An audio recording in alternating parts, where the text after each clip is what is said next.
भारत के इतिहास में ऐसी कई वीरांगनाओं ने, रानियों ने और राजकुमारियों ने जन्म लिया है जो दिखने में भी सुंदर थी, बौद्धिक स्तर पर भी कुशल थी और साथ साथ बहादुर भी थी। हो सकता है कि इनमें से कुछ एक की बहादुरी के किस्से आपने सुने भी हों, मगर इनकी खूबसूरती के बारे में शायद ही आप जानते होंगे। तो आइए जानते हैं ऐसी ही कुछ beauty with brain and with bravery के किस्से। मीराबाई। राजपूत घराने में जन्म लेने वाली मीरा बचपन से ही चंचल, कोमल और रूपवान थी। हो सकता है कि आप मीराबाई को केवल एक कवयित्री और कृष्ण भक्त के तौर पर जानते हो, मगर आपको बता दें कि वे बचपन से ही बेहद सुंदर थी। हर कोई उनकी सुंदरता पर मोहित हो जाता था।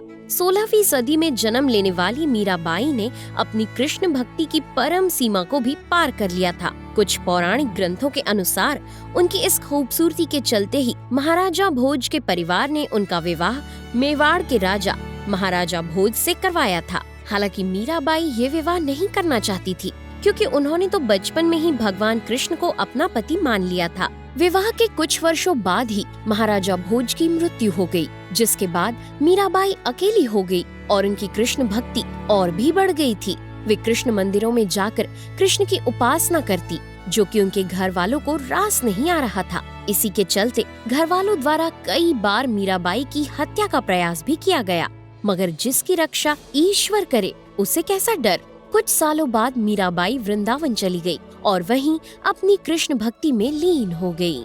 रजिया सुल्तान दिल्ली सल्तनत की इकलौती महिला सुल्तान थी। वे एक महिला होने के बावजूद बड़ी ही तेजवान और बहादुर थी, मगर इन खूबियों के अलावा एक और खूबी थी जो उन्हें और आकर्षक बनाती थी, और वो थी उनकी खूबसूरती। अपनी काबिलियत के बलबूते पर रजिया सुल्तान ने दिल्ली के तख्त पर बड़े ही कुशल तरीके से शासन किया था। इनका पूरा नाम था सुल्तान रजियत उद दुनिया व उद्दीन। रजिया युद्ध कौशल के साथ साथ शासन करना भी जानती थी।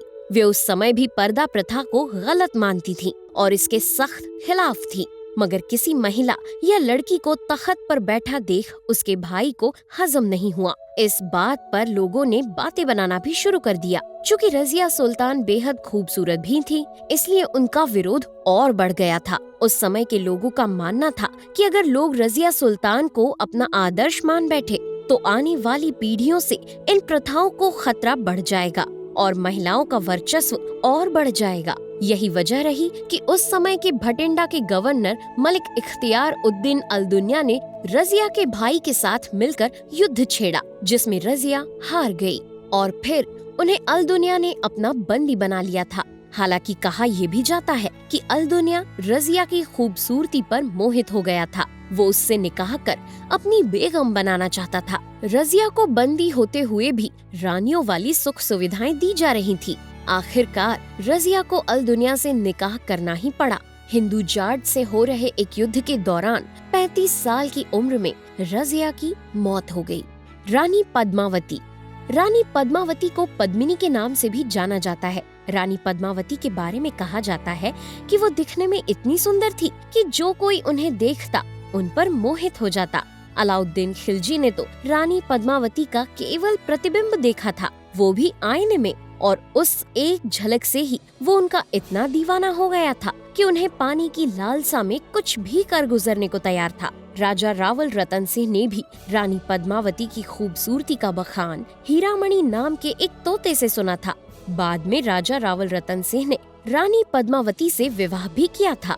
रानी पद्मावती न केवल सुंदर थीं, बल्कि इसके साथ साथ वे अस्त्र शस्त्रों की भी अच्छी जानकार थीं। उनकी कुशल बुद्धि का प्रमाण कई ऐतिहासिक घटनाओं में देखने को मिलता है। दिल्ली के उस समय के शासक अलाउद्दीन खिलजी ने रानी पद्मावती को पाने की चाहत में चित्तौड़ के राजा रावल रतन सिंह को बंदी बना लिया और बदले में रानी पद्मावती को देने को कहा था। इसके अलावा कुंभलनेर के राजा देवपाल भी रानी पद्मावती पर मोहित हो गए थे, जिसके बाद उन्होंने रानी पद्मावती के सामने शादी का प्रस्ताव भी रखा। हालांकि अलाउद्दीन खिलजी जितनी हद तक तो कोई नहीं गया होगा। खिलजी ने तो राजा रतन सिंह के विरुद्ध युद्ध छेड़ दिया, जिसमें राजा रतन सिंह शहीद हो गए, जिसके बाद अपनी आबरू और लज्जा को बचाए रखने की खातिर रानी पद्मावती ने अन्य सभी वीर गति को प्राप्त हुए सैनिकों की पत्नियों के साथ जौहर कर लिया। अर्थात वे आग में सती हो गयीं। Maharani Gayatri Devi. Guinness book of world records में अपना नाम दाखिल करने वाली महारानी गायत्री देवी को कौन नहीं जानता, मगर आपको बता दें कि ये खिताब उन्हें उनकी खूबसूरती के लिए नहीं बल्कि उनकी बुद्धिमत्ता के लिए दिया गया था। असल में हुआ यूं था कि भारत के अंग्रेजों की गुलामी से आजाद होने के बाद गायत्री देवी ने स्वतंत्रता पार्टी का निर्माण किया था, जिसमें 1962 के चुनाव में उन्होंने 1,92,909 वोटों को अपने नाम किया था। यही वजह थी कि उनका नाम Guinness book of world records में दर्ज किया गया। ये उनका ब्यूटी विद ब्रेन का सबसे अच्छा उदाहरण था। गायत्री देवी जयपुर की तीसरी महारानी और महाराजा सवाई सिंह द्वितीय की पत्नी थी।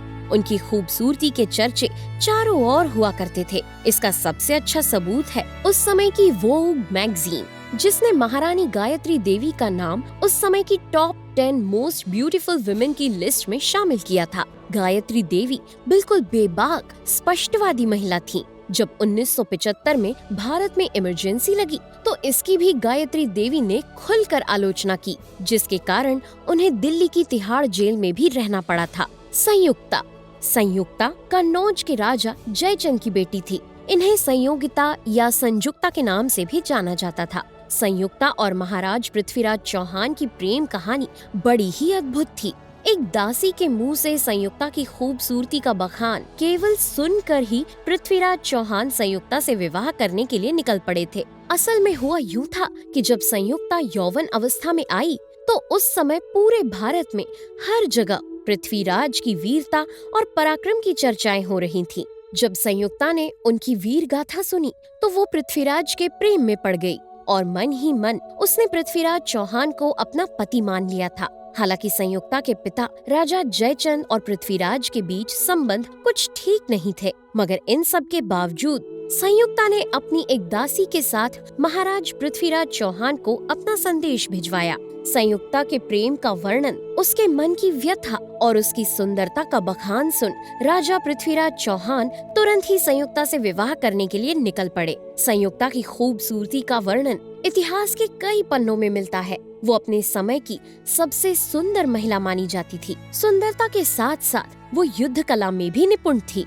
जयचंद अपनी बेटी के निर्णय से नाराज थे, इसलिए उन्होंने उसका स्वयंवर करने की ठानी। सभी राजाओं को न्योता दिया, मगर पृथ्वीराज को छोड़कर। संयुक्ता ने पृथ्वीराज की एक मूर्ति बनवा रखी थी और स्वयंवर में उन्होंने उसी मूर्ति को माला पहनाई। जिसके बाद महाराज पृथ्वीराज चौहान आए और भरी सभा से संयुक्ता को ये कहकर उठा कर ले गए कि माला मेरी मूर्ति को पहनाई है तो विवाह भी मुझसे ही होगा।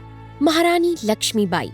बुंदेले हर बोलों के मुंह हमने सुनी कहानी थी।